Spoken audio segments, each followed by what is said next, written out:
Apocalipse 1,18, Jesus diz: e o que vivo e fui morto, mas eis aqui estou vivo para todo sempre. Amém. E tenho as chaves da morte e do inferno.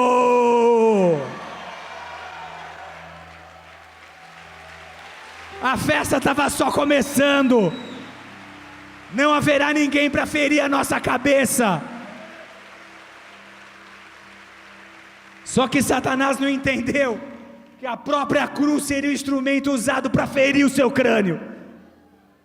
Se você até hoje chega em Jerusalém, vai visitar o Monte Gólgota, o Monte da Caveira, você olha de frente, você vê os olhos, o nariz, a boca de uma caveira. Era por isso que se chamava Gólgota, era por isso que se chamava Calvário. Gólgota e Calvário significam caveira. Quem olhasse de frente, exatamente no momento da crucificação, aquela cruz era a espada que iria ferir a cabeça de Satanás. Quando Jesus sobe naquela cruz, e aquela cruz é fincada no crânio de Satanás, ali a cabeça dele estava sendo ferida, ali a profecia estava se cumprindo, ali o descendente da mulher estava ferindo a cabeça da serpente, enquanto esse lhe feria o calcanhar, porque os calcanhares de Jesus foram transpassados por aquelas estacas, mas ali Jesus era vitorioso. A festa começando, quando ele menos imagina, Jesus mete o pé na porta, pá! Eu vim para tomar as chaves dessa casa, porque eu venci a morte, eu fui perfeito em toda a minha vida, não há poder para me levar, você não pode tomar o meu sangue, eu não posso morrer, porque eu cumpri a lei, eu cumpri a palavra, e você não tem do que me acusar, eu venci, e aí ele toma de Satanás as chaves da morte e do inferno. É por isso que você tem vitória sobre a morte, é por isso que a maior vitória que você tem nessa terra, é a de saber que quando o teu coração parar de bater, quando Deus te chamar desse plano físico para um plano espiritual, você vai estar com a sua vida eterna garantida na presença de Deus, você vai habitar nessa morada que Cristo foi preparar para ti. Essa é a tua maior alegria, é isso que tem que estar no seu coração, é isso que tem que te dar alegria todas as manhãs, é essa verdade que vai te tirar dessa depressão, é essa verdade que vai arrancar a tristeza do seu coração. Você tem que descansar no fato de que o teu Redentor vive, o meu Redentor vive, o meu Redentor vive, o meu Redentor vive. Eu não botei a minha fé numa filosofia de homens, em doutrinas humanas, a minha fé está no Filho de Deus, em Jesus Cristo, que ressuscitou dos mortos e hoje vive. A Ele toda a glória, a Ele toda a honra, a Ele todo o poder, a Ele toda a adoração. Aleluia! Oh, oh, oh, oh!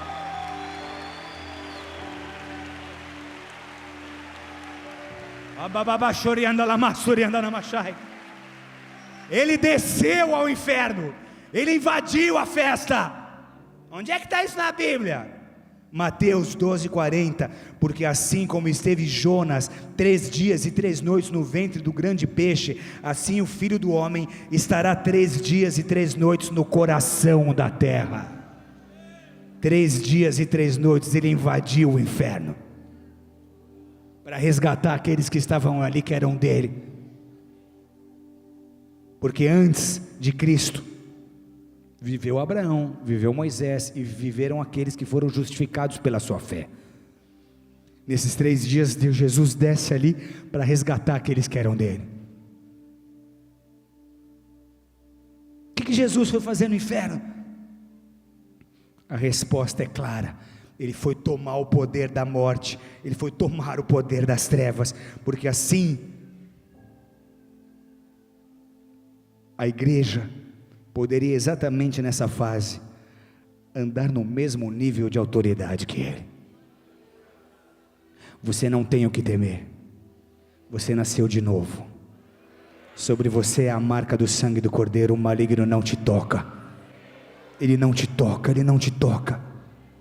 O máximo que Satanás pode tentar fazer é levantar Herodes, é levantar faraós, para tentar impedir os planos de Deus.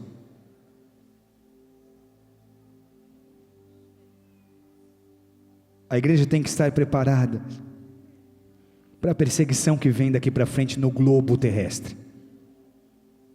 No planeta será cada vez mais intensa a perseguição a cristãos e judeus, porque Apocalipse 12 fala desse ódio do dragão contra Israel e contra a igreja.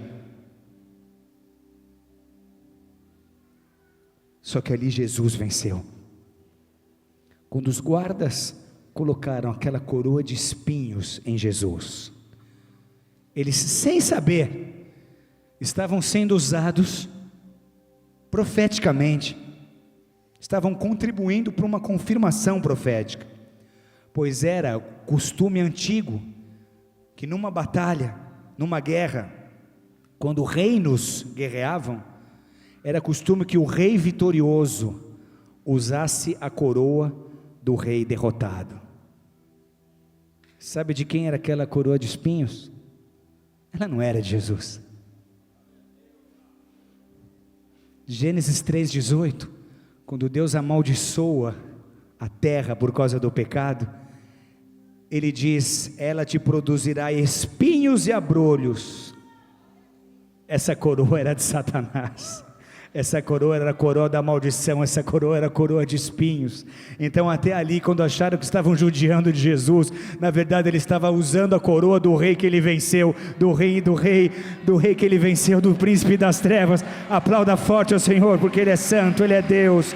Aleluia, aleluia, aleluia, aleluia, aleluia, aleluia.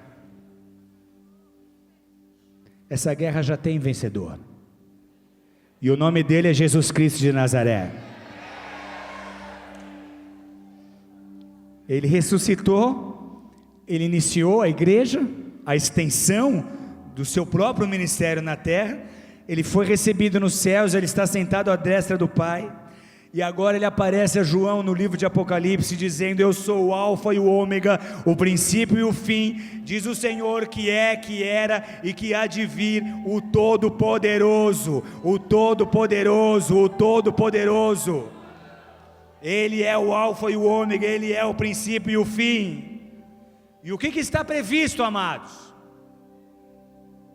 Apocalipse 12, 1,5: e viu-se um grande sinal no céu, uma mulher vestida do sol, tendo a lua debaixo dos seus pés e uma coroa de 12 estrelas sobre a sua cabeça. Essa mulher representa Israel. O sol, Jacó, a lua, a mãe de José, e os 12 irmãos de José, as 12 estrelas sobre a sua cabeça. Estava grávida e com dores de parto, e gritava com ânsias de dar à luz. Era a gestação do próprio Messias. E viu-se outro sinal no céu, e este um grande dragão vermelho, que tinha 7 cabeças. Ele era uma serpente. Aqui em Apocalipse ele aparece como dragão. Por quê? Porque se alimentou de todo o pecado da humanidade, de Gênesis até Apocalipse, e toda vez que você peca, você alimenta esse dragão. A sua cauda levou após si terça parte das estrelas do céu, ou seja, 1/3 dos anjos, e lançou-a sobre a terra, e o dragão parou diante da mulher que havia de dar à luz, para que, dando ela à luz, lhe tragasse o filho. Foi o que Satanás tentou fazer através de Herodes, e deu à luz um filho homem, que há de reger todas as nações com vara de ferro, e o seu filho foi arrebatado para Deus e para o seu trono. Deus arrebatou o seu filho para o seu trono, mas sobre ele está uma sentença: ele há de reger todas as nações da terra com vara de ferro. Então todas as autoridades no mundo, elas têm um período muito curto de tempo, porque está se aproximando o dia em que ele virá para governar e reger todas as nações da terra com o seu cetro de ferro. Aplauda ao Senhor forte, Ele é santo. Oh, rabambalamasuri andanai. Aleluia. Apocalipse 12, 7, 13: e houve grande batalha no céu. Miguel e os seus anjos batalhavam contra o dragão, e batalhava o dragão e os seus anjos, mas não prevaleceram, nem mais o seu lugar se achou nos céus. E foi precipitado o grande dragão, a antiga serpente, chamado Diabo e Satanás, que engana todo mundo, e ele foi precipitado na terra, e os seus anjos foram lançados com ele. E ouvi uma grande voz no céu que dizia: agora é chegada a salvação, e a força, e o reino do nosso Deus, e o poder de seu Cristo, porque já o acusador de nossos irmãos é derrubado, o qual diante do nosso Deus os acusava de dia e de noite, e eles o venceram, pelo sangue do Cordeiro, e pela palavra do seu testemunho, e não amaram as suas vidas até a morte. Por isso alegrai-vos, ó céus, e vós que neles habitai. Ai dos que habitam na terra e no mar, porque o diabo desceu a vós, e tem grande ira, sabendo que já tem pouco tempo. E quando o dragão viu que fora lançado na terra, perseguiu a mulher que dera à luz o filho do homem. E o dragão irou-se contra a mulher, verso 17, e foi fazer guerra ao remanescente da sua semente, ou seja, a igreja, os que guardam os mandamentos de Deus e têm o testemunho de Jesus Cristo. Amados, a história comprova a realidade dessa batalha espiritual. Em 300 depois de Cristo, ou até 300 depois de Cristo, houve 10 terríveis perseguições. Em 70 depois de Cristo, Nero ateou fogo em Roma e culpou os cristãos. A partir de então, milhares de cristãos passam a ser torturados e mortos. O mesmo acontece com os judeus. Em 70 depois de Cristo, nessa era, os judeus se revoltam contra Roma. Eles são destruídos pelo imperador Tito, eles são levados até Roma, eles são usados para construir o Coliseu e para eles mesmos morrerem no Coliseu. Então, judeus e cristãos, a mulher e a semente, perseguidos desde o início da história da igreja. Até o final do primeiro século, o entretenimento passou a ser assistir cristãos sendo dilacerados por feras, crucificados e queimados nos espetáculos do Coliseu, no Circo Máximos. Os corpos dos cristãos eram pendurados e se transformavam em luminárias para iluminar os seus shows. Ele tocava fogo nos cristãos vivos. Quando Constantino assume o cristianismo como religião oficial do Império Romano, no quarto século, sendo ele mesmo um seguidor de Mitra, um seguidor do paganismo, que adorava o sol, ele promove o sincretismo do cristianismo com as religiões pagãs, e a partir de então, todos aqueles que não se sujeitam a essa nova igreja hibridizada, agora são mortos, perseguidos, mas Deus tem um plano. Deus esconde aquela igreja nas catacumbas.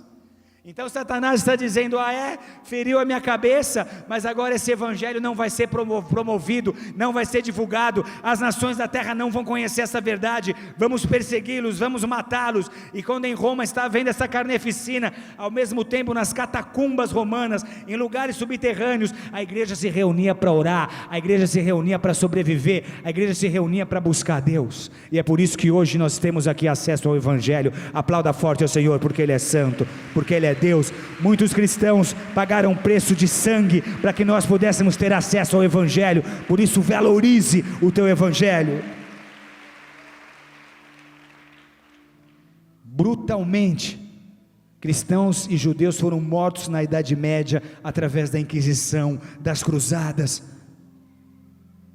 mas Deus sempre preservou o seu remanescente.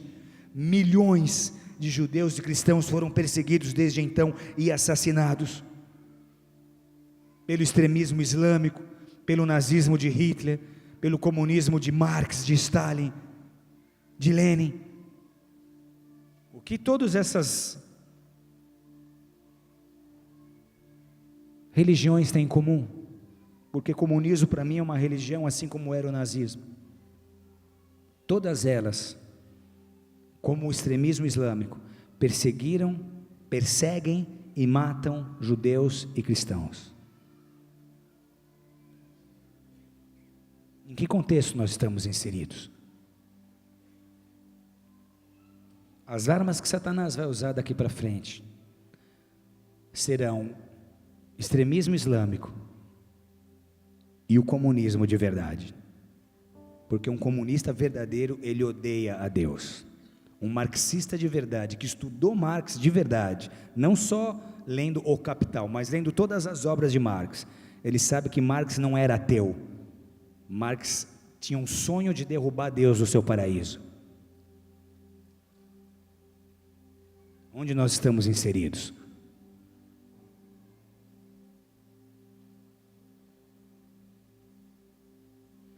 Hoje, o mundo passa por um momento histórico.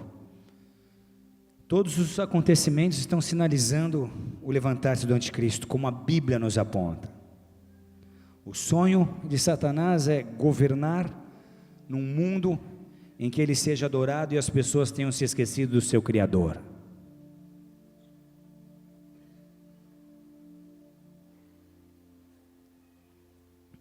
Só que eu estou aqui hoje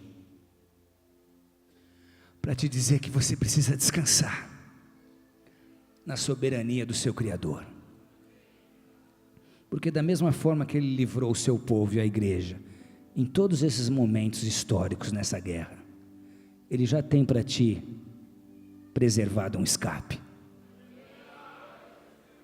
Ninguém muda os planos de Deus com essa nação, e essa nação vai ter que passar pelo que for necessário, para que as palavras de Deus e todas as profecias lançadas sobre o Brasil possam se cumprir.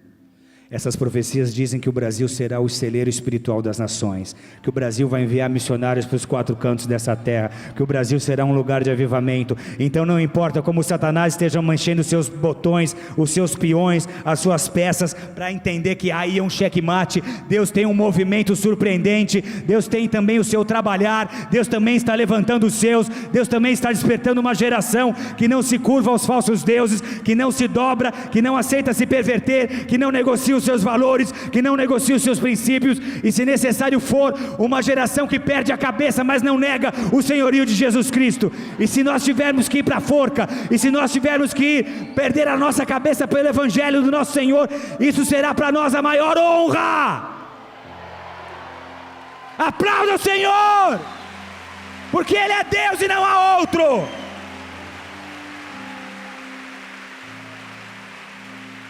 Talvez eles se levantem para calar as nossas vozes, para perseguir a igreja, mas se eles nos calarem, as pedras clamarão, e para cada um daqueles que for abatido, Deus estará levantando uma geração que não teme, mas que avança, independente das consequências, porque para nós só importa entender que a eternidade é a nossa realidade, e que nessa terra a nossa missão é pregar o evangelho de Jesus Cristo, e ganhar almas para Cristo, que agora estão cegas no seu pecado e nas trevas. É por isso que o Espírito Santo está se movendo agora, é por isso que o Espírito de Deus está levantando pessoas, é por isso que vai se iniciar nessa nação a maior onda de avivamento que nós esperamos, que nós aguardamos, porque o teu Redentor vive, Ele é poderoso para que a sua palavra se cumpra.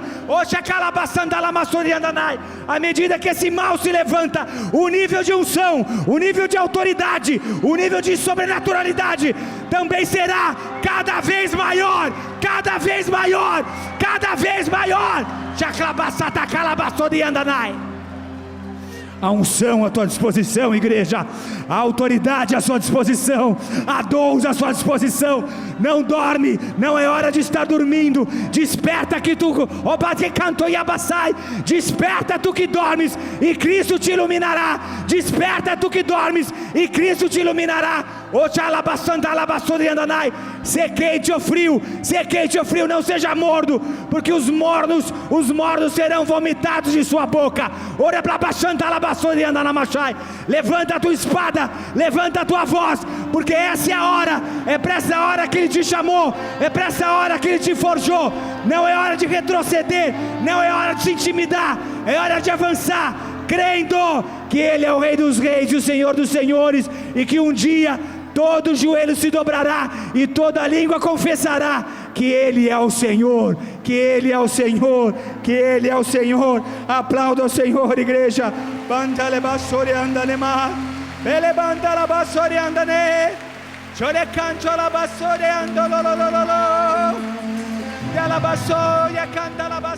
la